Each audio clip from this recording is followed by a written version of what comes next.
जर कुठलाही व्यवसाय करायचा आहे तर तुमचा सगळ्यात जवळचा मित्र हा सीए असला पाहिजे. तर सीएला असं महत्त्व दिलं आहे व्यावसायिकांच्या आयुष्यात. तर नक्की सीएचं महत्त्व काय, काय फायदा होतो सीएनमुळे? एक्झाम्पल घेऊ, जर तुम्हाला कुठेतरी एका ठिकाणी जायचं आहे तर तुम्हाला त्याच्या अगोदर त्या गोष्टीचा मॅप असला पाहिजे, कुठे पोहोचायचं आहे, कशा पद्धतीने पोहोचायचं आहे. तुम्ही जाताना काही ट्रान्सपोर्टेशन घ्याल, काही गोष्टी घ्याल, त्या तुमच्या पद्धतीने घ्याल, पण तिथे जात असताना जो मॅप असतो ना, ते मॅपचं किंवा ते डायरेक्शनचं काम आहेत ना, हे तुम्हाला सीए करतात. की आम्ही जेव्हा एखाद्या बिझनेसला बघतोय, मग त्या बिझनेसमध्ये बरेचसे प्रॉब्लेम्स असतात. म्हणजे एखाद्या वेळेला एखाद्याची गरज नसते प्रायव्हेट लिमिटेड करायची, पण तो उठतो आणि प्रायव्हेट लिमिटेड करतो. आणि मग बिझनेस करत असताना बिझनेसमध्ये म्हणजे तुम्ही सेल्स बाहेरून शिकू शकाल, मार्केटिंग शिकू शकाल, पण हे सगळं जे मॉनिटर करतं ते अकाउंट आणि फायनान्स. आणि ह्या अकाउंटिंग आणि फायनान्सवरती पकड पाहिजे असेल तर नक्कीच तुम्हाला एखादा चांगला चार्टर्ड अकाउंटंट तुमचा मित्र असला पाहिजे, किंवा एक सीए बरोबर असं तुमचं बॉन्डिंग असलं पाहिजे की ज्याच्याकडे गेल्यानंतर तुमच्या काय चुका आहेत त्या वेळेच्या वेळी तुम्हाला समजल्या पाहिजे. इंडियन मेंटॅलिटी बघायला गेलं तर टॅक्स वाचवणे म्हणजे प्रॉफिट असं समजलं जातं. तर हे किती चुकीचं आहे किंवा बरोबर आहे? बघा, एक आहे ना कॉन्सेप्ट आहे टॅक्स इव्हेशन आणि टॅक्स प्लॅनिंग. टॅक्स इव्हेशन म्हणजे आपला जो प्रॉफिट्स आहे किंवा आपले जे फिगर्स आहेत हे सगळे मॅनिप्युलेट करणं आणि त्याच्यातून जो वाचवणं त्याला बोलतात टॅक्स इव्हेशन. टॅक्स इव्हेशनपेक्षा ना तुम्ही टॅक्स प्लॅनिंगवरती लक्ष द्या. टॅक्स प्लॅनिंग म्हणजे काय, तुम्ही इन्व्हेस्टमेंट कशा करू शकता, बरोबर, त्याच्याबरोबर तुम्हाला काय काय बेनिफिट्स आहेत, तुम्ही कशा पद्धतीने त्याच्यामध्ये इन्व्हेस्टमेंट्स असतील किंवा तुमच्या काही गोष्टी आहेत, जर तू टॅक्स प्लॅनिंग प्रॉपर केली ना तर तुम्हाला टॅक्स वाचवता येऊ शकतो. धंदा होतोय, प्रॉफिट पण होतोय, पण शेवटी पैसा हातात दिसत नाही. असं का होतं? पण बऱ्याच वेळेला काय होतं की बिझनेस करताना आपल्यापैकी बरेचसे उद्योजक हे टर्नओव्हर वाढवण्याच्या नादामध्ये कुठे ना कुठेतरी डेटर्स, क्रेडिट पिरियड्स, स्टॉक ह्याच्यावरती लक्ष देत नाही. मग ह्यांच्या बॅलन्स शीट्समध्ये प्रॉफिट्स तर दिसत पण हातामध्ये कॅश दिसत नाही.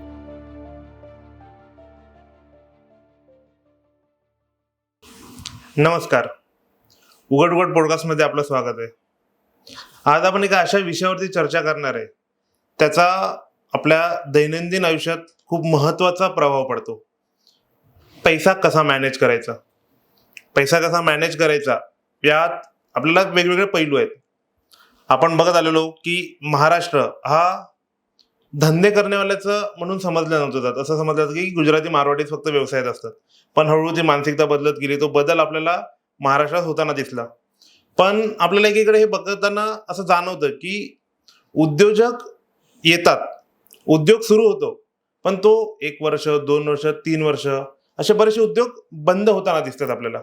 तर इथे काय असं चुकीचं होतं ते कळत नाही. म्हणजे बऱ्याच जणांना त्यांचे उद्योगधंदे बंद करून सुद्धा कळत नाही की काय चुकलं आपल्याकडनं.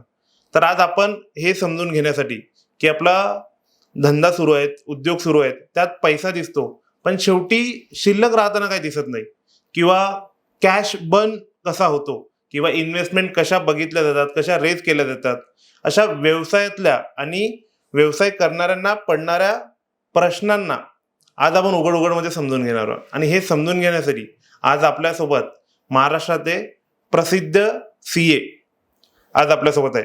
सीए दीपक पात्रे सर. सीए दीपक पात्रे सरांना आपण बघितलंच असणार आहे, कारण की सीए दीपक पात्रे सोप्या भाषेत जीएसटी, कॉम्प्लायन्सेस किंवा व्यावसायिकांना गाईड करणारे म्हणून खूप प्रसिद्ध आहे. तर आज आपण समजून घेऊयात की व्यवसायात नेमकी चुका काय होतात. दीपक सर, तुमचं उघड उघडमध्ये खूप खूप स्वागत आहे. नमस्कार आणि धन्यवाद. सर, आता आम्ही मागे काही व्हिडिओज बघितले सोशल मीडियाला, ज्याच्यामध्ये तुम्ही खूप सोप्या पद्धतीत कॉम्प्लायन्सेस किंवा या संबंधात व्यावसायिकांना मार्गदर्शन करतात, की अवेअरनेस करायचं काम करतात. तर मला सगळ्यात आधी हे विचारायचं होतं की आपले एक व्यावसायिक आहे शरद तांदळे सर. तर शरद तांदळे सर मागे असे बोलताना बोलले की जर कुठलाही व्यवसाय करायचा आहे तर तुमचा सगळ्यात जवळचा मित्र हा सीए असला पाहिजे. तर सीएला असं महत्त्व दिलंय व्यावसायिकांच्या आयुष्यात. तर नक्की सीएचं महत्त्व काय, काय फायदा होतो सीएनमुळे? सगळ्यात चांगला प्रश्न विचारला, कारण सुरुवात सीएच्या अंडरस्टँडिंग पासूनच होईल. म्हणजे सुरुवातीला सांगायला गेलं तर जर एखादी गोष्ट जर तुम्ही कधी बघता तर त्या गोष्टीमध्ये एखादा म्हणजे एक्झाम्पल घेऊ, जर तुम्हाला कुठेतरी एका ठिकाणी जायचं आहे तर तुम्हाला त्याच्या अगोदर त्या गोष्टीचा मॅप असला पाहिजे, कुठे पोचायचं आहे, कशा पद्धतीने पोचायचं आहे. तुम्ही जाताना काय ट्रान्सपोर्टेशन घ्याल, काही गोष्टी घ्याल, त्या तुमच्या पद्धतीने घ्याल. पण तिथे जात असताना जो मॅप असतो ना, ते मॅपचं किंवा ते डायरेक्शनचं काम आहेत ना, हे तुम्हाला सीए करतात. आपल्या भारतामध्ये ICAI ह्यांनी म्हणजे institute of chartered accountant of India ह्यांनी एक बॉडी सेटअप केली आणि ह्या अकाउंटिंग आणि फायनान्स क्षेत्रातला सगळ्यात म्हणजे सगळ्या पद्धतीने जर बघितलं तर त्याच्यामध्ये हा जो सीएचा कोर्स डेव्हलप केला आणि आज चार्टर्ड अकाउंटंट्स जे झालेत, तर त्याच्या पाठीमागे काय झालंय की हे सगळं करत असताना ह्या कोर्समध्येच सीएच्या ह्या डिग्रीमध्येच वेगवेगळ्या पद्धतीने फायनान्स काय असतो समजला जातो. आणि ह्या फायनान्समध्ये फक्त हे थेरोटिकल नॉलेज नसतं, बऱ्याचशा प्रॅक्टिकल नॉलेजेस असतात, काही केस स्टडीज असतात. त्याचबरोबर सीए होत असताना त्यांना 3 वर्ष ऑलरेडी कुणाच्या ना कोणातरी कंपनीकडे आर्टिकलशिप करावी लागते. ह्या सगळ्या प्रोसेसमध्ये एक प्रॅक्टिकल अनुभव घेऊन एक सीए हा बाहेर पडलेला असतो. आणि ज्यावेळी हा चार्टर्ड अकाउंटंट मार्केटमध्ये येतो आणि स्वतःची प्रॅक्टिस डेव्हलप करत असतो, त्यावेळी एन नंबर ऑफ बिझनेस त्यांच्या हाताखालून गेलेले असतात. मग अशा वेळेला काय होतं की प्रत्येक बिझनेसमध्ये नेमक्या काय चुका आहेत हे आपल्याला माहिती पडतात. म्हणजे ॲज अ चार्टर्ड अकाउंटंट म्हणून मी तुम्हाला सांगतोय की आम्ही जेव्हा एखाद्या बिझनेसला बघतोय, मग त्या बिझनेसमध्ये बरेचसे प्रॉब्लेम्स असतात. म्हणजे एखाद्या वेळेला एखाद्याची गरज नसते प्रायव्हेट लिमिटेड करायची, पण तो उठतो आणि प्रायव्हेट लिमिटेड करतो. एखाद्याच्या कंपनीची गरज असते प्रायव्हेट लिमिटेड करायची, पण तो बरेच वर्ष प्रोप्रायटरशिपमध्ये किंवा पार्टनरशिपमध्ये अडकून पडलेला असतो. हे जे प्रॉपर डायरेक्शनचं जे काम असतं ना, हे चार्टर्ड अकाउंटंट चांगल्या पद्धतीने तुम्हाला सांगू शकतात. त्याचबरोबर असतं तुमचं टॅक्स प्लॅनिंग असते वेगवेगळ्या पद्धतीने. मग बिझनेस करत असताना बिझनेसमध्ये डायरेक्शन जर द्यायचं असेल तर तुम्हाला बोलतात ना की तुमचं अकाउंट्स आणि फायनान्सवरती ग्रीप असेल, म्हणजे तुम्ही सेल्स बाहेरून शिकू शकाल, मार्केटिंग शिकू शकाल, पण हे सगळं जे मॉनिटर करतं ते अकाउंट आणि फायनान्स. आणि ह्या अकाउंटिंग आणि फायनान्सवरती पकड पाहिजे असेल तर नक्कीच तुम्हाला एखादा चांगला चार्टर्ड अकाउंटंट तुमचा मित्र असला पाहिजे किंवा एक सीए बरोबर असं तुमचं बॉन्डिंग असलं पाहिजे की ज्याच्याकडे गेल्यानंतर तुमच्या काय चुका आहेत ह्या वेळोच्या वेळी तुम्हाला समजल्या पाहिजे. त्यामुळेच म्हटलं जातं की बऱ्याच वेळेला बिझनेस करत असताना चार्टर्ड अकाउंटंट एक मित्र असला पाहिजे, जेणेकरून तुम्ही कदाचित अडकणार नाही किंवा तुमच्या होणाऱ्या चुका ह्या कमी होतील. बऱ्याचदा असा समज असतो की आपल्याला व्यवसाय करता आला किंवा आपल्या काही प्रोडक्ट आहे ते आपल्याला सेल करता आलं म्हणजे आपल्याला बिझनेस जमला. पण असं बघताना दिसत नाही. जसं तुम्ही सांगितलं की या सगळ्या गोष्टीची अंडरस्टँडिंग पाहिजे, तर आपल्याला ते एक थोडी फायनान्शियल लिटरसीची कमतरता आहेच. म्हटल्यास आपल्याला धंदा करता येतो, ते आपल्या आधीपासून करत आले आहेत, वेगवेगळ्या प्रकारात त्याचे स्वरूप होते. पण आता जे धंदा करतात आणि त्यांना याची फायनान्शियल लिटरसीची कमतरता असल्यामुळे धंदा होतोय पण आणि प्रॉफिट पण होतोय, पण शेवटी पैसा हातात दिसत नाही. असं का होतं? बघा, आता ह्याच्यामध्ये जर डिटेलमध्ये जाऊन जर बघायचं गेलं तर ह्याच्यामध्ये सगळ्यात महत्त्वाचा फॅक्टर ठरतो तो म्हणजे कॅश फ्लो. बऱ्याच वेळेला असं होतं की आपण बिझनेस करत असतो, बिझनेस करत असताना मेजरली लोकांचा फोकस कशावरती असतो तर तो सेल्सवरती. बरोबर. मग सेल्सवरती म्हणजे आज प्रत्येकाला जर बघायला गेलं तर प्रत्येकाला असं वाटतं की बिझनेस जर मोजायचा झाला तर त्याला सेल्सवरती मोजला जावा असं वाटतं, पण मुळात तसं नसतं. सेल्सवरती जसं की आता एखाद्या कंपनीचा टर्नओव्हर ह्या वर्षी समजा 10 लाख रुपये, पुढच्या वर्षी 15 लाख रुपये झाला, त्याच्या पुढच्या वर्षी 20 लाख रुपये झाला, तर ही कंपनी ग्रोथमध्ये आहे हे तर तुम्ही म्हणू शकाल, पण ही कंपनी प्रॉफिटमध्ये आहे का ही माहिती नाही पडत. आणि बरेच वेळेला काय होतं की ह्या ग्रोथमध्ये असल्यानंतरला सुद्धा ह्या कंपन्या कधी कधी काय होतं बऱ्याच वेळेला प्रॉफिट्समध्ये पण दिसतात, पण कॅश फ्लोचा इश्यू होतो. कॅश फ्लो म्हणजे नक्की आपण सोप्या भाषेत समजून घेऊ. एखादी कंपनी आहे, तिचा टर्नओव्हर आहे 50 लाख रुपये आणि त्याचा जो खर्च आहे जो आहे समजा 40 लाख रुपये, मोठ्या मोठी बघायला गेलं तर 10 लाख रुपये प्रॉफिट्स आहे. आता हा 10 लाख रुपये तुम्हाला पीएनएल मध्ये दिसतोय, profit and loss account statement मध्ये 10 लाख रुपये दिसतोय, पण जर तुम्ही बॅलन्स शीट मध्ये बघितलं तर जर तुम्हाला कुणाचं येणं असेल, ज्याला आपण डेटर्स म्हणतो, जर हे येणं 25 लाख रुपये असेल तर काय, जर तुम्ही विचार केल्यानंतर माहिती पडतं की प्रॉफिट 10 लाखाचं आहे पण माझ्या हातात पैसेच नाहीत. का? कारण माझे मार्केटमधून येणारेच येणे बाकी आहे. मग बरेच वेळेला हा पैसा जो असतो, हा प्रॉफिट्स हा कुठे अडकलेला असतो? एक तर सगळ्यात पहिलं म्हणजे तुमच्या डेटर्समध्ये अडकलेला असतो. दुसरं, एक्सेसिव्ह स्टॉक आपण भरलेला असतो. बऱ्याच वेळेला असं होतं की प्रॉफिट दिसतोय पण त्याचबरोबर स्टॉक बॅलन्स शीटमध्ये खूप मोठ्या लेवलवरती उभा असेल तर तुमचा हा जो प्रॉफिट हा स्टॉकमध्ये अडकलेला आहे, हा लिक्विड नाही. हा तुमचा प्रॉफिट झालाय पण तो कुठे ना कुठेतरी अडकलेला आहे. डेटर झालं, स्टॉक झालं, त्याचबरोबर काही ॲडव्हान्सेसमध्ये आपले अडकलेला असतो. प्रॉफिट्स परचेस करत असताना तुम्ही काही ॲडव्हान्सेस देता. त्यामुळे ना हे सगळं जर समजून घ्यायचं असेल आणि एखादी कंपनी हेल्दी चालवायची असेल पुढे, तर ह्यामध्ये तुमचा पॉझिटिव्ह कॅश फ्लो असला पाहिजे. कॅश फ्लो म्हणजे काय, सिंपल शब्दामध्ये बघायला गेलं तर कॅश फ्लो म्हणजे आपल्याला जेवढी इन्कम येते आणि ज्याच्यातून जेवढे कॅश येते आणि त्याच्याबरोबर कॅश जाते, ह्याच्यातला जो डिफरन्स आहे त्याला बोलतात कॅश फ्लो. आता ह्या कॅश फ्लोमध्ये हा पॉझिटिव्ह कॅश फ्लो ज्यावेळी असेल तर तुमचा बिझनेस सस्टेन होऊ शकतो किंवा ग्रोथच्या मार्गाला लागू शकतो.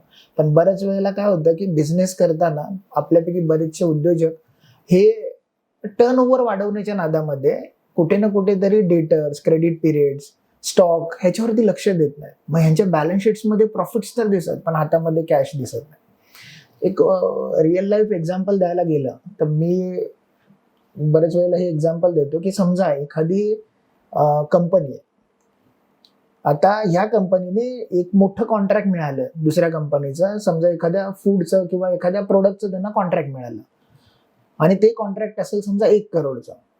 तर तुम्ही एक लक्षात घ्या की तुम्ही ज्यावेळी असं कामं भेटतात त्यावेळी बरेचसे आपल्यापैकी उद्योजक काय करतात की हे काम घेण्याच्या नादामध्ये आहेत ना, त्याचे कंडिशन्सच वाचत नाही.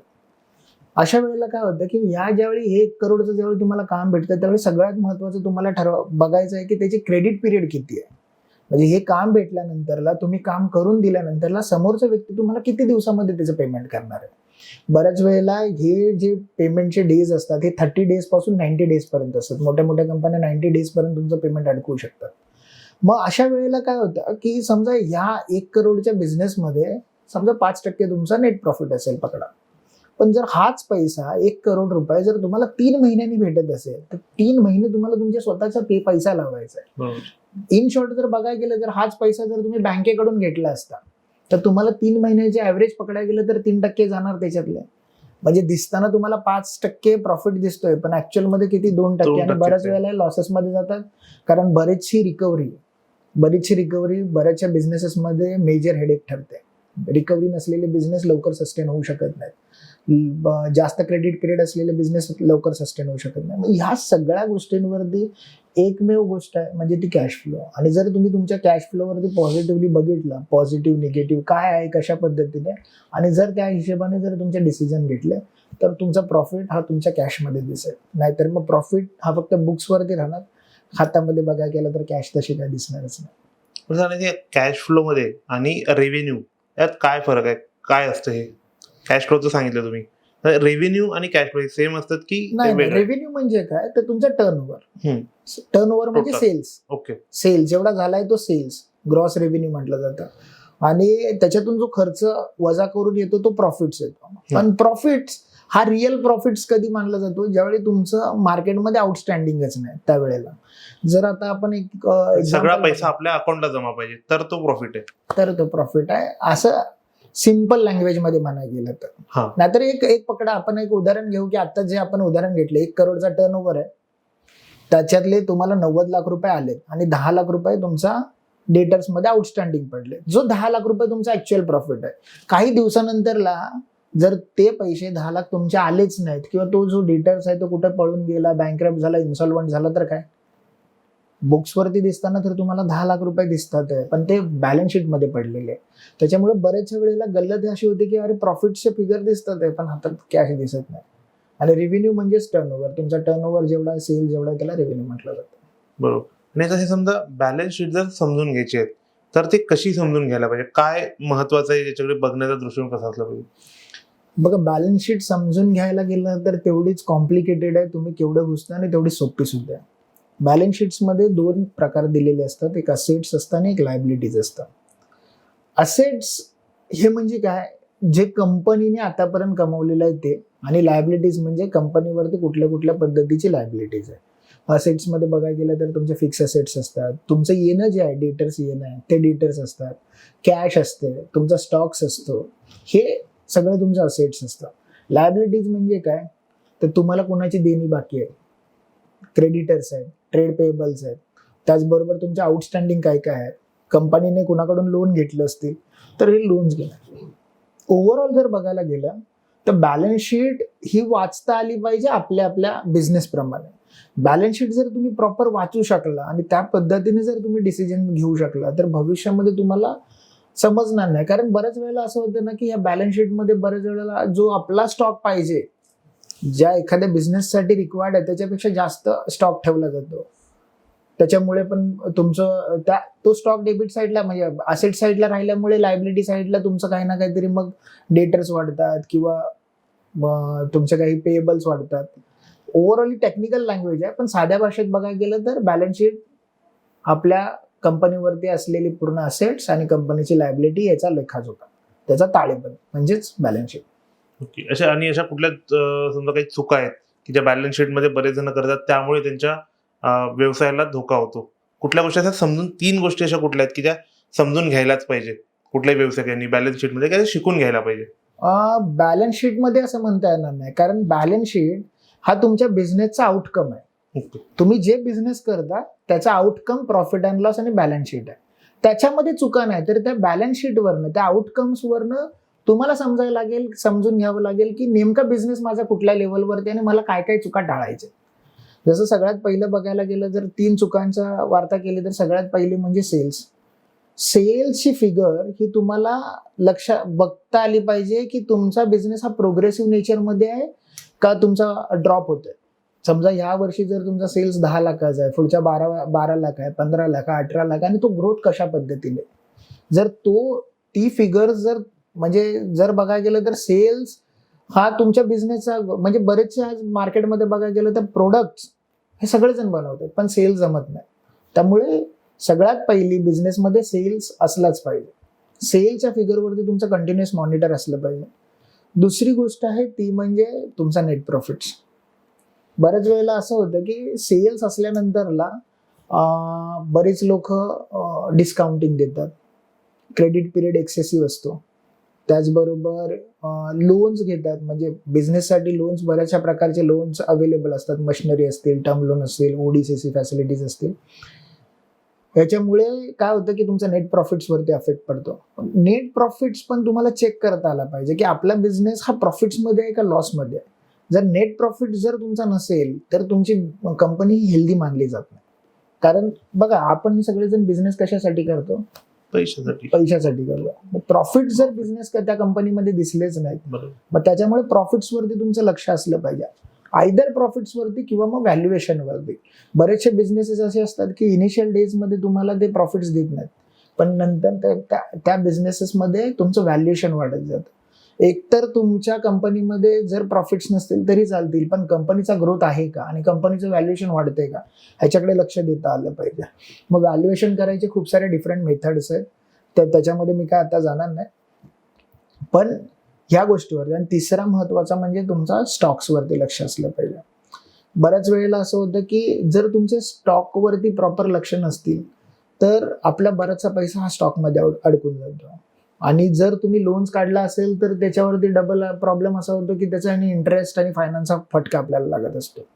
त्यामुळे स्टॉकवरती तुम्हाला लक्ष दिलं पाहिजे. स्टॉकचं व्हॅल्युएशन प्रॉपर करता आलं पाहिजे. बऱ्याच वेळेला अंडर व्हॅल्यूड स्टॉक झाला असेल तरी प्रॉब्लेम होतो, ओव्हर व्हॅल्यूड झाला असेल तरीच प्रॉब्लेम होतो. कारण याच्यामुळे ना, जर एखाद्या बिझनेसमॅननी सीसी सारखी फॅसिलिटी घेतली असेल तर बँकेला त्यांना प्रत्येक महिन्याला स्टॉक स्टेटमेंट द्यावी लागते, आणि त्याच्यामध्ये जर प्रॉपर असेसमेंट नाही झालं तर तुमची जी लोनची जी सीसीची लिमिट्स असते हे ड्रॉप होऊ शकते.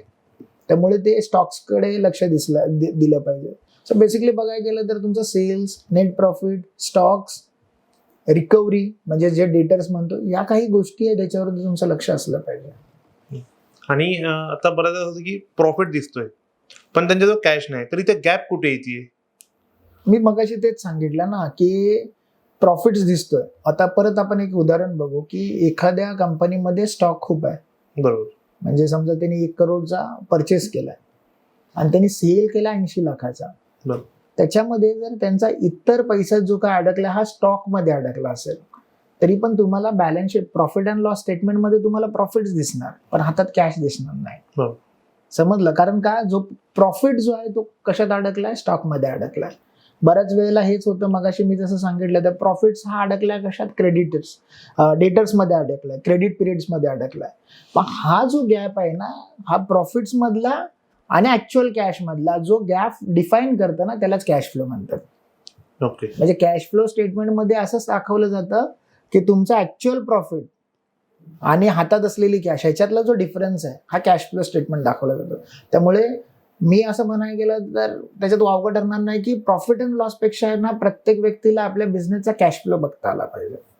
कॅश फ्लो जर त्यांनी बघितला तर मला नाही वाटत की, आणि जर तो पॉझिटिव्ह असेल तर मला नाही वाटत की त्याला अजून काही गोष्टी चेक करायची गरज आहे.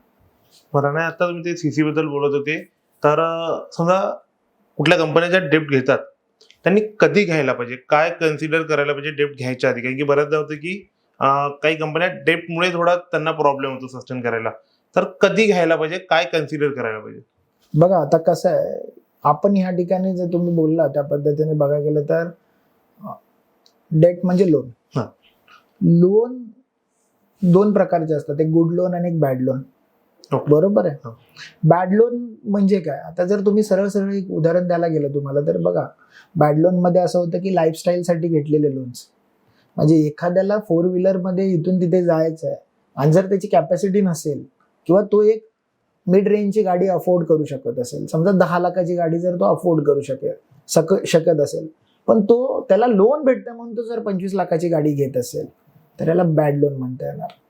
दुसरी गोष्ट आहे बऱ्याच वेळेला असं होतं की आपल्याला गरज नसलेल्या गोष्टींवरती आपण खर्च करतो. आज बजाज सारख्या अशा कंपन्या ज्या मार्केटमध्ये आलेल्या आहेत हे इझिली तुम्हाला लोन देतात. बजाज फायनान्स सारख्या कंपन्या ज्या आहेत, आज तुम्ही मोबाईलच्या शॉपमध्ये गेल्यानंतर ज्याला 10,000चा मोबाईलमध्ये सगळं काही होऊ शकतं किंवा 15,000च्या मोबाईलमध्ये सगळं काही होऊ शकतं, तो जाऊन फक्त बजाज फायनान्स करतं म्हणून आयफोन सारखे 1.5 आणि 2.5 लाखाचे फोन्स घेतात. सो हे लोन्स म्हणजे काय, ते तुमचे जर आमच्या फायनान्शियल टर्म मध्ये बघायला गेलं तर बॅड लोन्स कन्सिडर केले जातात. पण गुड लोन्स म्हणजे काय, ज्या लोन्समुळे तुमचा ग्रोथ होतोय, तुमच्या बिझनेसमध्ये ग्रोथ होतोय, अशा पद्धतीने बघायला गेलं तर गुड लोन म्हटलं जातं. जर समजा तुम्ही बिझनेस बनात आणि बिझनेस वाढवण्यासाठी तुम्ही एखादं लोन घेता आणि त्या लोनच्या माध्यमातून तुम्ही अजून काहीतरी नवीन क्रिएट करताय तर त्याला चांगलं लोन म्हणतात.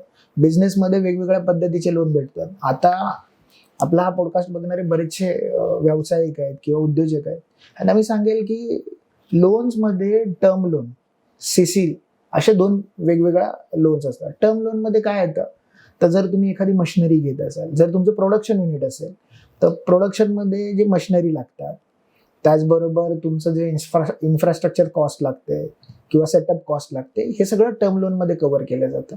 आणि टर्म लोन हे शक्यतो 5 वर्ष 10 वर्षासाठी भेटतं, त्याच्यावर EMI चालू होतो.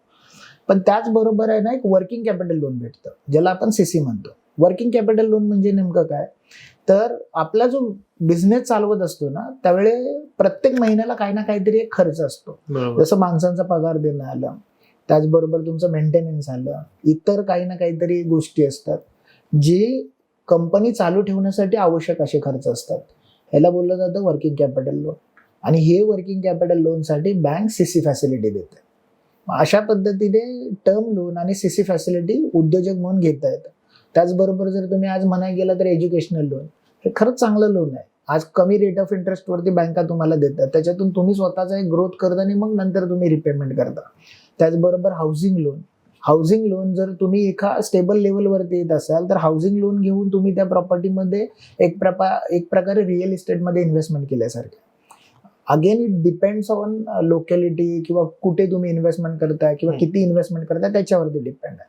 सो साधं सिंपल आहे की एखादा माणूस शांत बसल्यानंतर त्यालाच समजतं की बाबा गुड लोन काय आणि बॅड लोन काय, आणि त्या पद्धतीने त्यांनी लोन्स घेतले पाहिजे.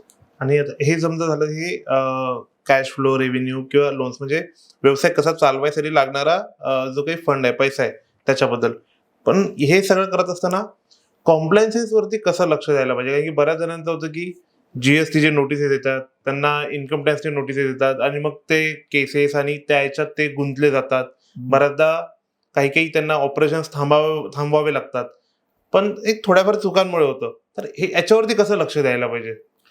बघा कसं आहे, आज आपण इंडियामध्ये बिझनेस करतो. इंडियामध्ये बरेचसे म्हणजे आता GST यायच्या अगोदर तर बरेचसे टॅक्सेस होते. म्हणजे ऑक्ट्रा होता, सेस होता, वॅट होता, बरेचसे ड्युटीज होते, एक्साईज होते, अशा बरेचसे टॅक्सेस होते. GST आल्यानंतरला हे सगळं अबोलिश झालं आणि आता सध्या बघायला गेलं तर GST इन्कम टॅक्स आणि मग जे छोटे मोठे म्हणजे प्रोफेशन टॅक्स वगैरे असे काही टॅक्सेस आहेत. तर लक्षात ठेवा, बिझनेस करायचा असेल ना तर तुम्हाला कंप्लायन्सेसमध्ये प्रॉपर राहणं गरजेचं. आता हे कंप्लायन्सेसमध्ये प्रॉपर राहताना काय असतं की जसं तुम्ही इन्कम टॅक्स भरताना म्हणजे इन्कम टॅक्स ऍक्ट जो आहे, इन्कम टॅक्स ऍक्टमध्ये तुम्हाला प्रॉपर पद्धतीने तुमचं जे काय असेल तुमच्या बिझनेसचं एक इव्हॅल्युएशन करून, म्हणजे प्रॉफिट अँड लॉस असेल, बॅलन्स शीट असेल, ते प्रॉपर व्हॅल्यू करून तुम्हाला जे काय कम्प्युटेशन करून टॅक्सेशन येतं ते तुम्हाला पे करणं गरजेचं आहे. समजा जर आपण हे करायला चुकलो तर काय येऊ शकतं, तर इन्कम टॅक्सच्या नोटिसेस येऊ शकतात तुम्हाला, त्याच्यावरती तुम्हाला पेनल्टी लागू शकते, तुम्हाला इंटरेस्ट लागू शकता. बऱ्याच वेळेला असं होतं की इन्कम टॅक्स मध्ये तुम्हाला कुठल्या गोष्टी बघणं गरजेचं आहे. इन्कम टॅक्स रिटर्न फाईल करत असताना तुम्हाला आज गव्हर्नमेंटने प्रत्येकाला AIS म्हणून एक ऍप्लिकेशन दिलं. AIS ऍप्लिकेशन तुम्ही डाउनलोड करून त्याच्यात पॅन नंबर टाकला तर तुम्हाला तुमचं पूर्ण वर्षभरामध्ये कुठे कुठे तुम्ही ट्रान्झॅक्शन केलं त्याची सगळी डिटेल्स येते. तर तुम्ही रिटर्न फाईल करत असताना हे तुमचे रिटर्न जे आहे ते AIS बरोबर मॅच झालेत काय, TIS बरोबर मॅच झालेत काय. त्याचबरोबर आपण बऱ्याच वेळेला असं होतं की बिझनेस करत असताना कोणतरी आपला TDS डिडक्ट करत असतं आणि तो TDS डिडक्ट करून तो पोर्टलवरती अपलोड होतो. मग ते 26AS म्हणून एक फॉर्म असतो, त्याच्यामध्ये आपण कुठल्या कोणत्या कोणत्या क्लायंट्सने आपल्याला किती किती अमाऊंट दिले ते सगळं माहिती पडतं. मग ते तुमचं रिटर्न्स त्या 26AS ची मॅच होत आहे का नाही हे चेक करणं गरजेचं आहे. त्याचबरोबर प्रोफेशन टॅक्स छोटा 2,500 वर्षाला आपल्याला भरावे लागतं. जर प्रोप्रायटरशिप असेल तर 2,500, कंपनी प्रायव्हेट लिमिटेड असेल तर कंपनीने त्याच्या डायरेक्टरला 2,500. हे छोटे छोटे कंप्लायन्सेस तुम्हाला करून येत ना, प्रॉपर तुमचं जर अकाउंट्स मेंटेन केलं तर तुम्हाला भविष्यामध्ये तुम्हाला टेंडरिंगला इझी जातं. तुम्हाला फायनान्स भेटताना कुठलीही बँक तुम्हाला कंप्लायन्सेसमुळे अडल्यामुळे तुम्हाला कुठल्याही पद्धतीने विचारत नाही. त्यामुळे तुम्हाला कंप्लायन्सेस हे प्रॉपर पद्धतीने करणं गरजेचंच आहे. आणि आता तर बघा गेलं तर जीएसटी आल्यापासून तर तुम्हाला कंप्लायन्स कॉस्ट थोडासा वाढलेला आहे. कारण प्रत्येक महिन्याला आपण ज्यांचा इनपुट घेतो, जे परचेस करतो आपण त्यांचा इनपुट घेतो, तो इनपुट प्रॉपर दिसतोय का, GSTR 1 आणि GSTR 3B ते प्रॉपर मॅच होतात का नाही, हे सगळं चेक करणं गरजेचं आहे. आणि नाही केलं तर मग जसं मी म्हणालो तुम्हाला, इंटरेस्ट आणि पेनल्टी पासून कोणी वाचवू शकत नाही. आणि जीएसटी बद्दल असं बरंच बोललं जातं की जीएसटी मुळे बरेचसे बिझनेसेस ना त्यांना बंद करावं लागलं. तर एक काय रियालिटी आहे जीएसटीची? तर जीएसटी मुळे बिझनेसेस बंद करावे लागले म्हणजे नाही समजलं मला काय. आता असं बऱ्याचदा बोललं जात होतं की जीएसटी मुळे बऱ्याचशा बिझनेसला प्रॉब्लेम होतो. हे जे टॅक्सेशन सिस्टीम आली आहे याच्यामुळे प्रॉब्लेम होतं. तर जीएसटी सिस्टीम इम्प्रूव्ह करतेय, याच्यात काही अजूनही फ्लॉज आहेत? नाही, ह्याच्यामध्ये काय झालंय, जो असा व्यापारी ज्याला जेन्युइनली मार्केटमध्ये बिझनेस करायचा आहे ह्यांच्यासाठी जीएसटी हा खूप चांगला ठरलेला आहे. कारण काय झालंय, याच्या अगोदर जो वॅट सिस्टम होती, या वॅट सिस्टम मध्ये काय व्हायचे, आपल्या जीएसटी मध्ये कॉन्सेप्ट आहे इनपुट टॅक्स क्रेडिट. म्हणजे काय, जर मी एखादा माल एकाकडून विकत घेतो तर मला त्याला जीएसटी पे करावा लागतो. पुन्हा तोच माल जर मी दुसऱ्याला विकतोय तर त्याच्याकडून मी जीएसटी कलेक्ट करून तो सेटअप भेटतो. असं ते ओव्हरऑल कॉन्सेप्ट आहे. आता पहिला काय व्हायचं, वॅट ज्यावेळी होतं, व्हॅल्यू ॲडेड टॅक्स म्हणून जे होतं, त्यावेळेला काय व्हायचं की हे सेटअप आपल्या नावावरती ज्याला आपण पैसे दिले त्यांनी भरलेत का नाही ते माहिती पडायचे नाही. आणि हे कधी माहिती पडायचे, 1 वर्ष 1.5 वर्ष गेल्यानंतर जेव्हा ऑफिसर नोटीस पाठवायचं तेव्हा आपल्याला माहिती पडायचं, अरे यांनी तर माझे पैसे भरलेच नाहीत. आणि तो व्यक्ती त्यावेळेला नसायचा आणि त्यावेळेला त्या कंपन्या त्या सगळ्या टॅक्सचं बर्डन त्या इंडिव्हिज्युअल बिझनेसमॅनवरती यायचं, along with interest, along with penalty. पण ज्यावेळेपासून हे जीएसटी आलं त्यावेळेपासून प्रत्येक महिन्याला माहिती पडतं की तुमचा ज्यांना तुम्ही जीएसटी पे केलाय त्या प्रत्येक व्यक्तीने तुमचा जीएसटी भरलाय का नाही, हे पोर्टलवरती गेल्यानंतर प्रत्येक महिन्याला ते रिकन्सिलेशन मध्ये माहिती पडतं. त्याच्यामुळे असं झालंय की जे जेन्युइनली बिझनेस करणारे आहेत त्यांचा पैसे जर कोण भरत नसेल तर ते लगेच आयडेंटिफाय होतात. आणि त्यामुळे त्या जर व्यक्तीने भरलं नाही तर त्याच्या पाठीमागे लागून ते भरून घेता येतं. जास्त मोठे आउटस्टँडिंग क्रिएट करायची गरज लागत नाही. इनफॅक्ट बऱ्याच वेळेला असं होतं की आपल्यापैकी बरेचसे बिझनेसमॅन आज पॉडकास्ट बघत असतील तर त्यांच्यासाठी एक सांगतो की तुम्ही ज्यावेळी एखाद्याला परचेस करता, एखाद्याकडून माल परचेस करता आणि तुम्ही त्यावेळी त्याला जीएसटी देता, त्या व्यक्तीने जर जीएसटी भरला नाही तर आपल्याला खूप सारा त्रास होतो, कारण आपल्याला त्याचा सेटअप भेटत असतो. मग अशा वेळेला काय करतात, जर तुमचं रेग्युलर ट्रान्झॅक्शन त्या व्यक्तीबरोबर होत असेल तर तुम्ही जीएसटी होल्ड करा आणि बाकीचे अमाऊंट रिलीज करा. ज्यावेळी समोरचा व्यक्ती ते जीएसटी पे करून तुम्हाला तुमच्या रिटर्न्स मध्ये ज्यावेळी दिसतील ना त्यावेळी त्याला जीएसटी रिलीज करा. नाहीतर मग बऱ्याच वेळेला असं होतं की तुम्ही जसं मगाशी म्हणाला बिझनेसेस का बंद पडतात, बरेचसे असे उदाहरणं झाले की काही जेन्युइन बिझनेसमॅनने जेन्युइन माल परचेस केलेला आहे.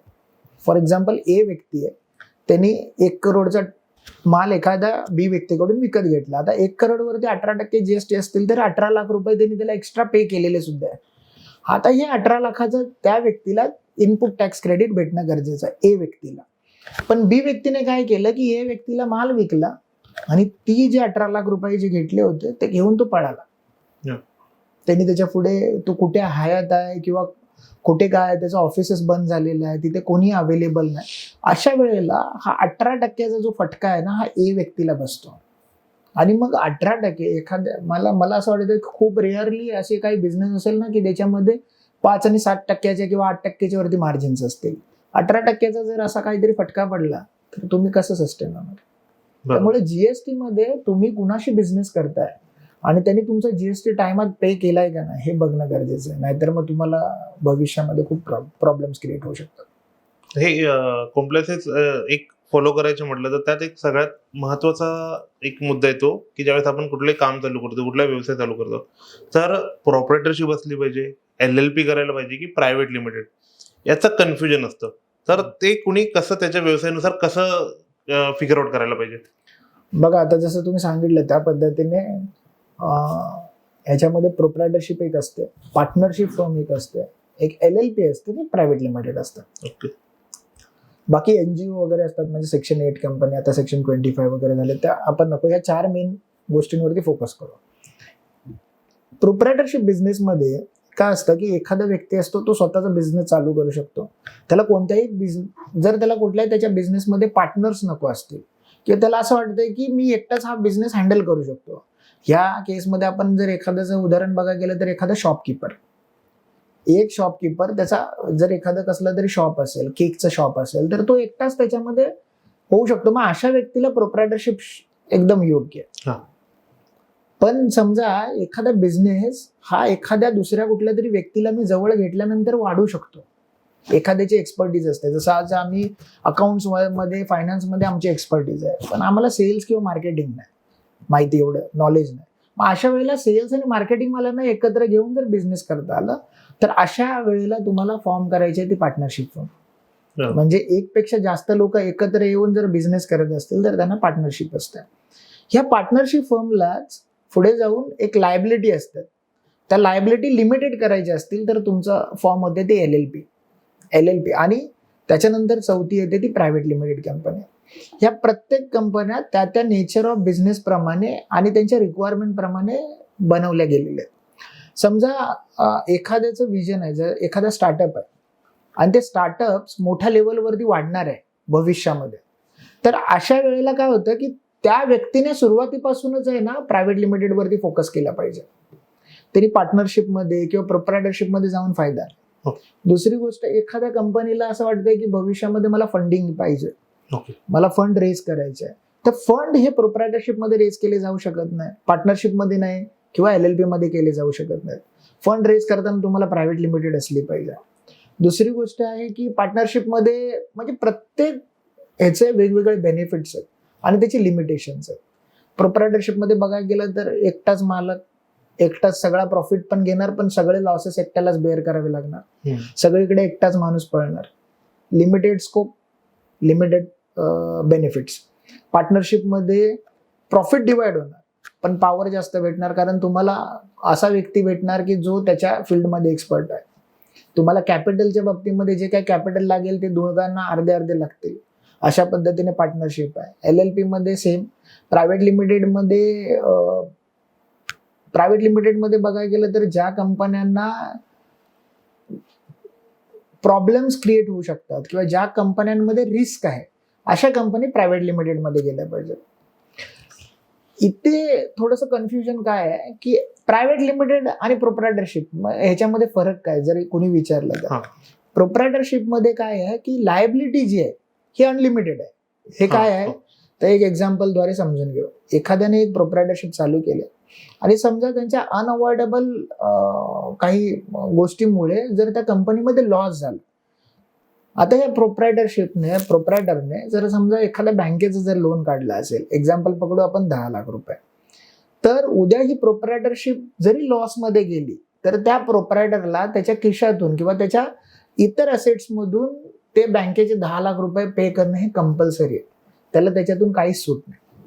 आणि प्रायव्हेट लिमिटेडमध्ये ही एक मुभा मिळते की जर प्रायव्हेट लिमिटेड कंपन्यांमध्ये जो लॉसेस आहे हा जर अनअवॉइडेबल असेल म्हणजे किंवा मिस्टेकली गेला नसेल तर ह्याचे लॉसेस आहेत ना ती कंपनी तिथेच बंद होते आणि ह्याचे जे लॉसेस आहेत त्याच्या डायरेक्टरला किंवा शेअर होल्डरला स्वतःच्या खिशातून भरायला लागत नाही. त्याची स्वतःची जी प्रॉपर्टी असते ती सेफ राहते. त्याचा बँक बॅलन्स असेल, गाडी असेल, घर असेल, याला कुठेही धक्का लागला जात नाही. त्यामुळे ज्यावेळी तुमची कंपनी एका मोठ्या लेवलवरती स्केल करण्यासाठी जाते ना त्यावेळी आम्ही ऑलवेज सजेस्ट करतो की तुम्ही प्रायव्हेट लिमिटेडसाठी जा, कारण त्याच्यामध्ये तुमचा रिस्क फॅक्टर हा कमी होतो. आणि ज्यावेळी एखादा बिझनेस सुरुवातीला असेल, स्टार्टअप फेजमध्ये असेल, एकदम नवीन असेल तर त्यासाठी म्हणतो कारण प्रायव्हेट लिमिटेडमध्ये कंप्लायन्सेस खूप जास्त आहेत कम्पेअर टू पार्टनरशिप फर्म किंवा प्रोप्रायटरशिपमध्ये. सो डिपेंड्स आहे की तुम्हाला त्या बिझनेसला त्यावेळेची गरज काय, त्या हिशोबाने ते हे सिलेक्ट केले जातात. तर बरेचसे व्यावसायिक किंवा ज्यावेळेस कोणी स्टार्टअप सुरू करतात त्यांना त्यांच्या बिझनेस बद्दल जर आयडिया असते की तो कसा करायचा त्यांना कळत असतो, पण त्यांना या संबंधात काही जास्त माहिती नसते. तर ते यासाठी ज्या कुठल्या चार्टर्ड अकाउंटंट्सना किंवा टॅक्स कन्सल्टंटना थोडं कन्सल्ट करतात, मग ते सांगतात तसं हे करतात आणि त्यानंतर पुढे जाऊन माहिती पडतो की काहीतरी प्रॉब्लेम होतो की कुठेतरी काहीतरी फ्रॉड झाला किंवा असं काय. तर हे योग्य कन्सल्टंट किंवा योग्य CA ते कसं ओळखायला पाहिजे, काय बघायला पाहिजे त्यांनी असं कोणाशी कन्सल्ट करायच्या आधी? मग हा एक खरंच आज बघायला गेलं तर मार्केटमध्ये अशा खूप साऱ्या गोष्टी घडलेल्या आहेत की बऱ्याच वेळेला काय होतं की एखाद्याचं इन्कम टॅक्स रिटर्न फाईल करायचं असेल साधा किंवा एखाद्या प्रॉपर गायडन्स घ्यायचं असेल तर एखादा व्यक्ती कुठेतरी CAच्या इकडे पार्ट टाइम जॉब करत असतो, एखादा व्यक्ती टॅक्स कन्सल्टंट आहे. म्हणजे मी सगळेच असे म्हणत नाही, पण त्याच्यातले आहेत ना ह्या व्यक्तींचा प्रॉब्लेम कसा असतो की ते रेग्युलरमध्ये अपडेटेड नसतात. ह्याच्यापैकी काही लोकांचं जर उत्तम उदाहरण द्यायला गेलं ना तर काही टॅक्स कन्सल्टंट आहेत ना एवढ्या चांगल्या पद्धतीने स्वतःची प्रॅक्टिस बनवली की जे चांगल्या CAंना नाही जमलं. एवढ्या चांगल्या पद्धतीने आणि ऑथेंटिकली सगळ्या पद्धतीने ते टॅक्स कन्सल्टंटनी त्यांचे ऑफिसेस आणि ते सगळं मेंटेन केलेले आहेत. चांगला सल्ला देतात, चांगला गायडन्स करतात. पण काही लोक आहेत ना, काही लोकांना त्या गोष्टींमध्ये रोजचा अपडेट नसल्यामुळे काय होतं की एखादी नोटीस आली तर त्याला काय रिप्लाय दिला पाहिजे. एखाद्या वेळेला एखाद्या कंपनीला जर त्याला रिक्वायरमेंट आहे प्रायव्हेट लिमिटेड आणि त्याला प्रोप्रायटरशिपमध्ये रजिस्ट्रेशन करायचं असेल आणि त्याला त्या पद्धतीने जर सल्ला नाही भेटला तर भविष्यामध्ये जाऊन त्याला फंडिंगसाठी इश्यू होऊ शकतो. मग अशा वेळेला ज्यावेळी तुम्ही एखादा टॅक्स कन्सल्टंट किंवा चार्टर्ड अकाउंटंटच्या बाबतीमध्ये तर ही रेअरली गोष्ट आहे, पण जर तुम्ही टॅक्स कन्सल्टंट निवडत असाल तर तुम्ही पहिला बघा की त्याची प्रॅक्टिस किती वर्ष आहे, त्यांनी आतापर्यंतचे कोणते कोणते क्लायंट्स हँडल केलेले आहेत, त्याच्यानंतर तो पार्ट टाइम करतोय का फुल टाइम करतोय. कारण बऱ्याच वेळेला बऱ्याचशा गोष्टीमध्ये असं होतं ना की आता एक उदाहरण द्यायला गेलं, इन्कम टॅक्समध्ये जर तुम्हाला एखादी स्क्रुटिनी नोटीस आली आणि त्या स्क्रुटिनीच्या नोटीसला उत्तर देताना त्याचे काही फॉर्मॅट्स आहेत, त्या पद्धतीने तुम्हाला आन्सर करायला लागतात. जर एखाद्या व्यक्तीने अर्धवट नॉलेज घेऊन जर त्याच्यामध्ये रिप्लाय ड्राफ्ट केला तर तुम्ही त्याला परत विड्रॉ नाही करू शकत, ते तुमचं स्टेटमेंट सबमिट झाल्यासारखं होतं. मग त्यावेळेला ते प्रोव्हिजन्स माहिती असणं गरजेचं आहे, त्याचे काय प्रॉब्लेम्स क्रिएट होऊ शकतात किंवा त्याचे काय बेनिफिट्स आहे, कुठल्या सेक्शन्समध्ये आपण बसू शकतो हे समजलं पाहिजे. त्यामुळे तुम्ही जेव्हा तुमचा टॅक्स कन्सल्टंट निवडत असाल किंवा एखादा चार्टर्ड अकाउंटंट निवडत असाल तर त्याच्यापर्यंत आतापर्यंत तुम्ही किती क्लायंट्स त्यांनी हँडल केलेत, कुठल्या क्षेत्रामध्ये त्याचं नॉलेज आहे, थोडंसं बघणं गरजेचं आहे. बाकी काही टॅक्स कन्सल्टंटने तर खूप चांगल्या पद्धतीने मार्केटमध्ये प्रॅक्टिस जमवलेली आणि चांगले ॲडवाईस पण करतात, त्याच्याबद्दल माझं काहीच मत नाही. हे झालं एक CA किंवा टॅक्स कन्सल्टंट यांच्या बाबत. पण आता बऱ्याचशा काही डिजिटल याच्यावरती काही साईट्स पण आल्यात आहे, काही वेबसाईट आहे, काही ॲप आहे, काही बरेचसे असे स्टार्टअप आहे. त्यांचे बॅकग्राऊंड जर या फील्डचं नसलं स्टील ते आहेत, बरेचसे प्रमोशन किंवा मार्केटिंग थ्रू ते बऱ्याचशा लोकांपर्यंत पोहोचलेत आहेत. तर या साईट्सला प्रिफर करणं किंवा CA किंवा टॅक्स कन्सल्टंट यांना प्रिफर करणं काय प्रिफरेबल आहे? बघा, आता हा प्रश्न थोडंसं मी या ठिकाणी उत्तर देताना खूप साऱ्या गोष्टी आहेत, मी सगळंच डिटेलमध्ये एक्सप्लेन नाही करणार, पण खूप साऱ्या गोष्टी आहेत. जसं की आज जी काही ऑनलाईन प्लॅटफॉर्म्स आलेले आहेत त्याच्याद्वारे तुम्ही तुमचा ITR इमिडिएटली फाईल करू शकता, विथ मिनिमम कॉस्टमध्ये फाईल करू शकता. पण याचा प्रॉब्लेम काय होतं, आज जर तुम्ही बघायला गेला तर सगळी लोक सोशल मीडिया आणि एका ह्याच्यावरती आहेत. ह्या सोशल मीडियाच्या माध्यमातून काही कंपन्यांकडे तुमचा फिनान्शियल डेटा, तुमचा डेटा हा पोहोचलेला आहे.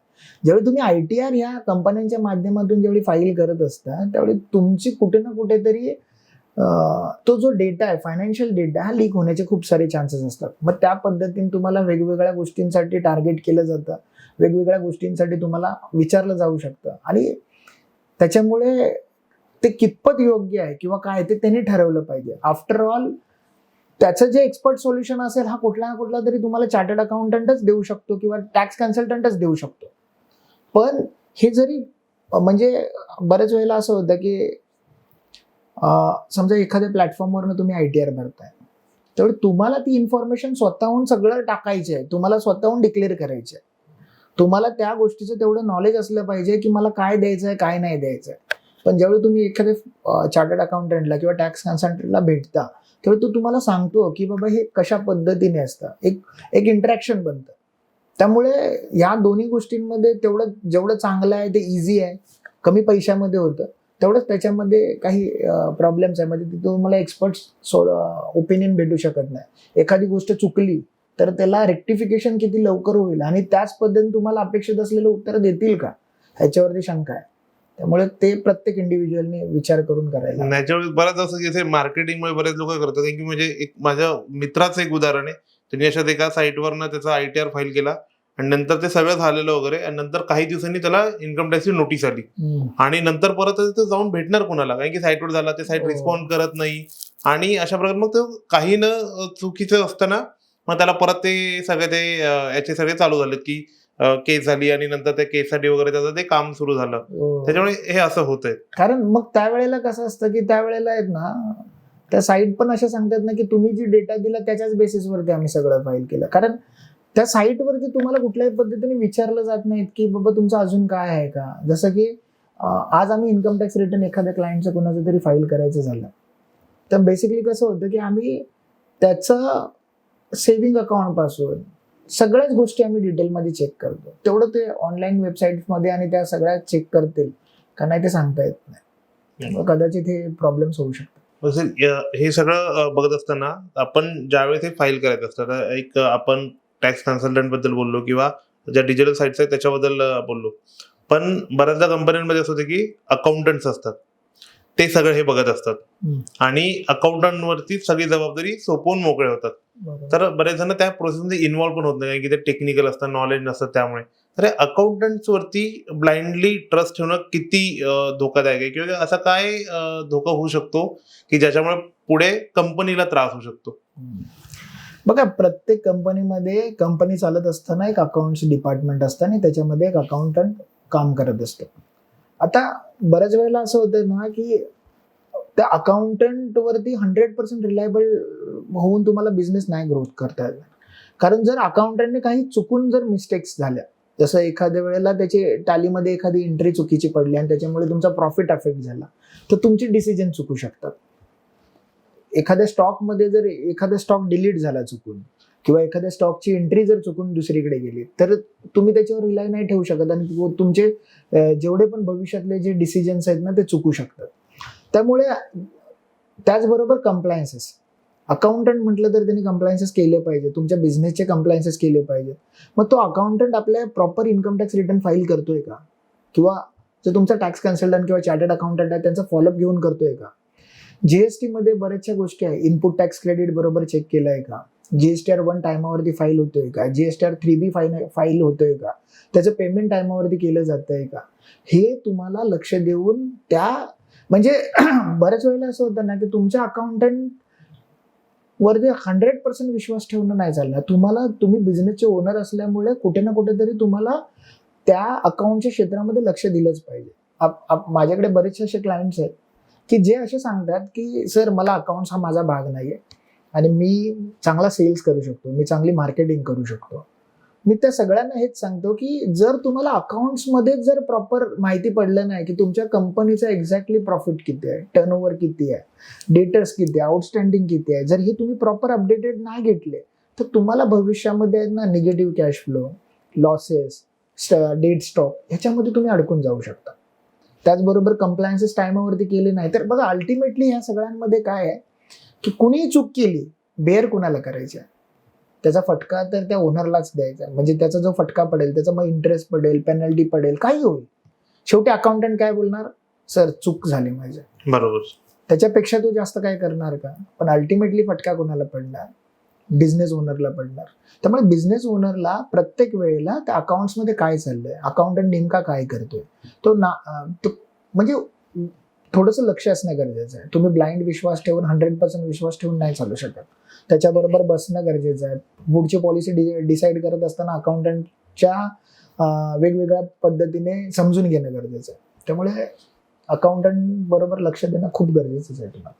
आणि या सगळ्या प्रोसेसमध्ये थोड्या काही नकळत झालेल्या चुकांमुळे ज्यावेळेस काही कॉम्प्लायन्सचा इश्यू होतो किंवा जीएसटीचा नोटीस झाला किंवा IRTRचा नोटीस झाला, तर इन्कम टॅक्सचा जो नोटीस येतो, तो समजा आता इन केस जीएसटीचा नोटीस आला आहे किंवा इन्कम टॅक्सचा नोटीस आला आहे, तर तो आल्या पहिलं पाऊल काय असलं पाहिजे, काय करायला पाहिजे?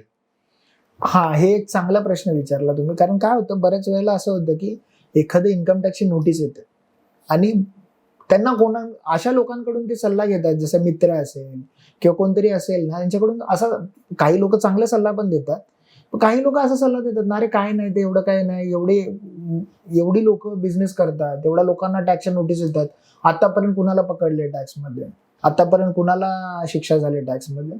अशा पद्धतीने जे मार्केटमध्ये एक वातावरण क्रिएट केलंय ना, त्याच्यामुळे खूप प्रॉब्लेम्स होऊ शकतात. ज्यावेळी तुम्हाला कुठल्याही पद्धतीने इन्कम टॅक्सची किंवा जीएसटीची ज्यावेळी नोटीस येईल, सगळ्यात पहिलं तुम्ही त्या प्रोफेशनलशी डिस्कस करा. मग तुमचा टॅक्स कन्सल्टंट असेल, चार्टर्ड अकाउंटंट असेल, त्याच्याशी पहिलं जाऊन डिस्कस करा. कारण काय होतं की हे नोटिसेस येतात, ते नोटीस कशाबद्दल येतात, तुमच्या कुठे ना कुठेतरी मिस्टेक झालेले असतात. जसं तुम्ही ITR फाईल करत असताना AIS किंवा TIS चेक केलेले नसतात, 26 AS चेक केलेले नसतात, हाय व्हॅल्यू ट्रान्झॅक्शन झालेले असतात, कॅश डिपॉझिट किंवा कॅश विड्रॉल झालेली असतात, आणि ह्याच सगळ्यांमधून डिपार्टमेंटची सिस्टम ऑपरेट होऊन त्याच्यातून तुम्हाला नोटिसेस आलेले असतात. ह्या नोटिसेस जर तुम्ही फक्त नोटीस आल्यानंतर फक्त त्याला काही रिप्लाय देत नाही आणि तुम्ही तशाच ठेवताय, तर तुम्हाला पर नोटीस 10,000ची पेनल्टी लागू शकते. आणि ती रिप्लाय सुद्धा करत असताना त्या एक स्पेसिफिक फॉर्मॅटमध्ये केलं पाहिजे, त्या प्रत्येक पॉइंटला अनुसरून उत्तर देता आलं पाहिजे. हे जर तुम्ही उत्तर आणि ते सगळं जर टायमात केलं, व्यवस्थित एखाद्या प्रॉपर याचा गायडन्स घेऊन केलं, तर तुम्हाला प्रॉब्लेम होणार नाही. आता याच्यामध्ये तुम्हाला एक एक्झाम्पल सांगतो. एक क्लायंट होते, त्यांना एक प्रॉपर्टीची नोटीस आली. प्रॉपर्टीच्या नोटीसमध्ये एक सिम्पल होतं की प्रॉपर्टी त्यांनी 60 लाखाला परचेस केली होती आणि त्या 60 लाखाचं त्यांना उत्तर देणं गरजेचं होतं की 60 लाख रुपये कुठून आले. सिम्पल क्वेश्चन विचारला होता, कारण 60 लाखाची परचेस केलेली प्रॉपर्टी होती.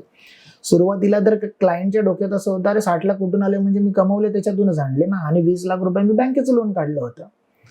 तर त्यामुळे त्यांनी कुठल्याही टॅक्स प्रोफेशनलला किंवा कोणाला कन्सल्ट केलं नाही की ह्याला काय उत्तर दिलं पाहिजे. त्यांनी एक राईटअप लिहिला चांगला प्रॉपर पद्धतीने की हे माझं सॅलरीचं इन्कम होतं, मी हे लोन काढलं, आणि ते सबमिट करून टाकलं. सुरुवातीला त्यांनी त्याला इग्नोर केलं, नंतर ते सबमिट केलं. सबमिट केल्यानंतर त्याच्याबद्दल त्यांना एक दुसरं एक नोटीस आली की हे जे सबमिट केलं त्याचे पुरावे द्या किंवा काय द्या. त्यांनी त्याच्याकडे इग्नोर केला आणि म्हणाले की मी आता एवढं सगळं राईटअप दिलंय, मी कुठल्या कंपनीत कामाला होते, काय होते, सगळं दिलेलं आहे, आणि मला असं वाटतं की हे सफिशियंट आहे.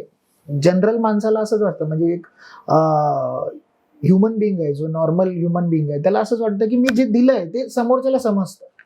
पण इन्कम टॅक्समध्ये असं होत नाही. तुम्ही जे काही देताय त्याचं प्रत्येकाचे एव्हिडन्सेस देणं गरजेचं आहे, आणि त्याला प्रॉपर सेक्शन वाईज आणि त्या केस वाईज तुम्हाला ते एक्सप्लेन करणं गरजेचं आहे. ह्या केसमध्ये असं झालं की त्यांनी कॅज्युअली घेतला, रिप्लाय सबमिट केला, ऑफिसरने त्यांच्या अगेन्स्टमध्ये ऑर्डर पास केली. आता ऑर्डर पास केल्यानंतर त्या केसमध्ये झालं काय, 60 लाखाची जी प्रॉपर्टी परचेस केली होती त्याच्यावर 15 लाखाचा त्यांनी डिमांड काढला. 15 लाखाच्या डिमांडवरती परत त्यांनी जवळजवळ 100% पेनल्टी लावली, 15 लाख रुपये, 30 लाख रुपयाची नोटीस काढली, आणि इंटरेस्ट वगैरे कॅल्क्युलेट करून असं तर काहीतरी ती अमाऊंट 40-45 लाखाच्या घरात गेली. आता ही केस जी होती ही ITO लेवलची होती, म्हणजे इन्कम टॅक्स ऑफिसरकडे होती. आता ह्या केसला जर तुम्हाला, आता ITOने एकदा ऑर्डर पास केली की त्याच्याकडून ती केस गेली.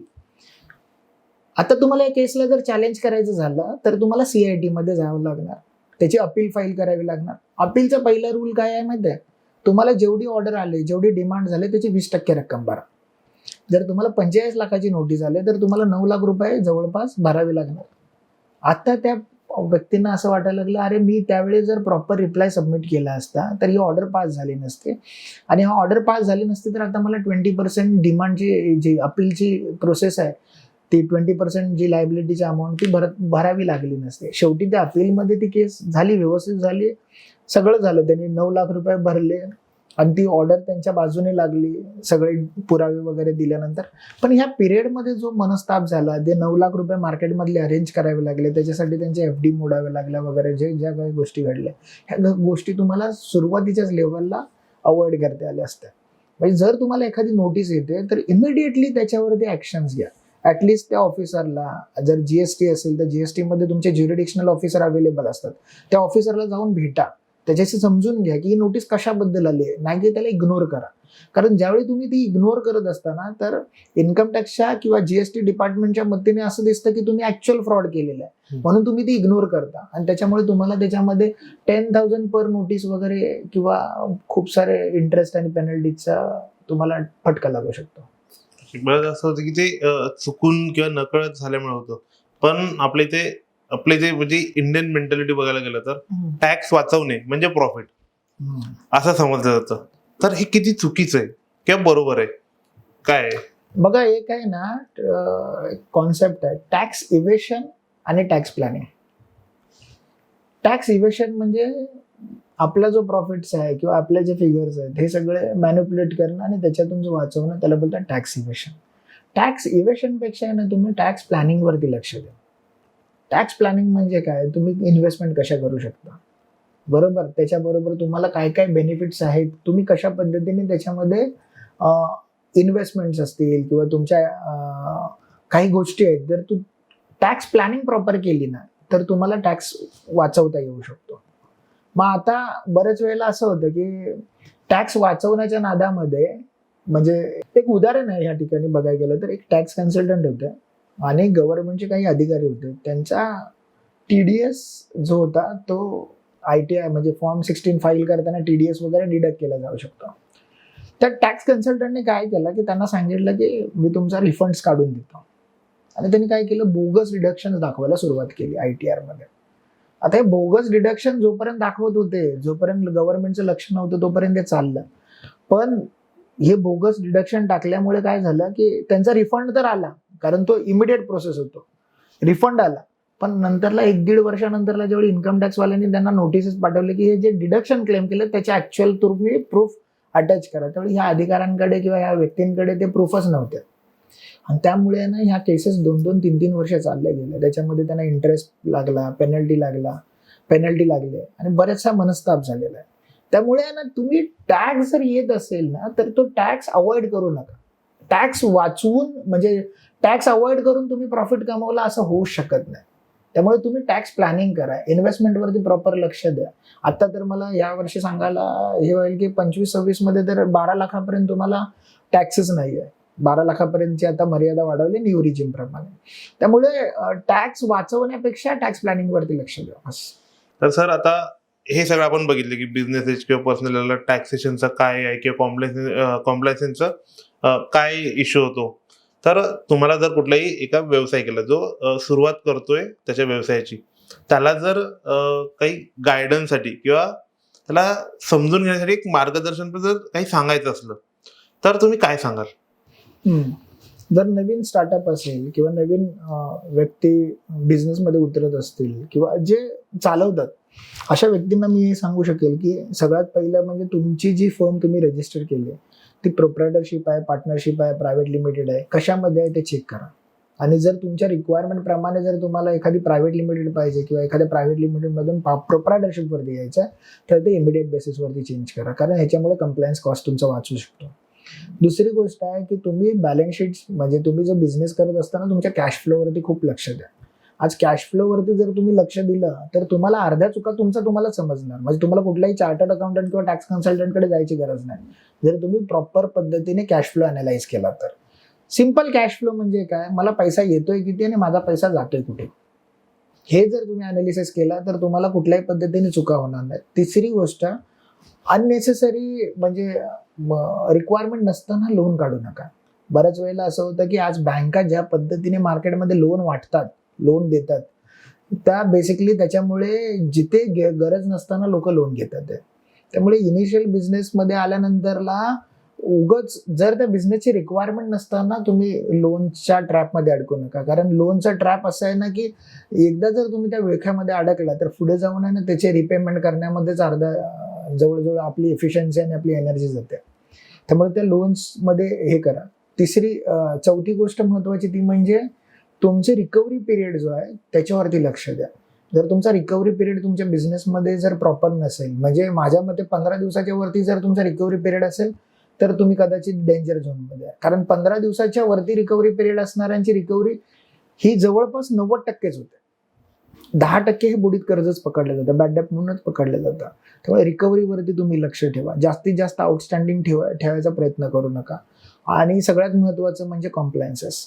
जेवढे कम्प्लायन्सेस गव्हर्नमेंट म्हणजे income tax act, GST act किंवा इतर अजून काही आहेत त्याच्या पद्धतीने जेवढे कम्प्लायन्सेसवरती प्रॉपर लक्ष देऊन करता येतील तेवढे करा. कारण जर तुम्ही कम्प्लायन्सेस टाइमली फाईल केले तर तुम्हाला बँका पाहिजे त्या पद्धतीने तुम्हाला फायनान्ससाठी उभा करू शकतात. इन्कम टॅक्सचा तुम्हाला प्रॉब्लेम होऊ शकत नाही. टेंडरिंग प्रोसेसमध्ये जर तुम्हाला कुठेतरी जायचं झालं किंवा कुठल्याही पद्धतीने पुढे भविष्यामध्ये कुठे एखादी अपॉर्च्युनिटी पाहिजे असेल तर तुम्हाला त्या सगळ्या कम्प्लायन्सेस बघितले जातात. त्याचबरोबर तुम्हाला जर इन्व्हेस्टर घ्यायचं झालं तर त्यावेळी ड्यू डिलिजन्स वगैरे प्रोसेस करावी लागते. त्यावेळी तुमच्या कम्प्लायन्सेसवरती लक्ष दिलं जातं. मग अशा वेळेला तुम्हाला कम्प्लायन्सेस खूप महत्त्वाचं आहे. ह्या जर गोष्टी इनिशियल लेवलपासून जर आपण प्रॉपर पद्धतीने लक्ष देऊन जर बघितलं आणि त्याच्यावरती मॉनिटर केलं तर मला असं वाटतं ना की बिझनेस हा सस्टेन होऊ शकतो, त्याचबरोबर लॉंग टर्ममध्ये ग्रो होऊ शकतो. सर, तुम्ही आज उघडला वेळ दिला. व्यवसायाबद्दल, त्याच्या संबंधात असणाऱ्या जे वेगवेगळे पैलू आहे, कसे बघायला पाहिजे, कॅश फ्लो कसा ठेवायला पाहिजे किंवा कॉम्प्लायन्सेस कसे फॉलो करायला पाहिजे किंवा ते या सगळ्या याच्यात कसे सतर्क असायला पाहिजे, आपला पर्स्पेक्टिव्ह कसा असायला पाहिजे, हे जे समजून घेण्यासाठी जे काही वेळ दिला याचा नक्कीच आमच्या प्रेक्षकांना तर खूप फायदा होणारच आहे. पण तुम्ही तुमचा वेळ दिला त्याबद्दल खूप खूप धन्यवाद. धन्यवाद. मला या ठिकाणी तुम्ही बोलवलं आणि त्याबद्दल उघडचे खरंच धन्यवाद.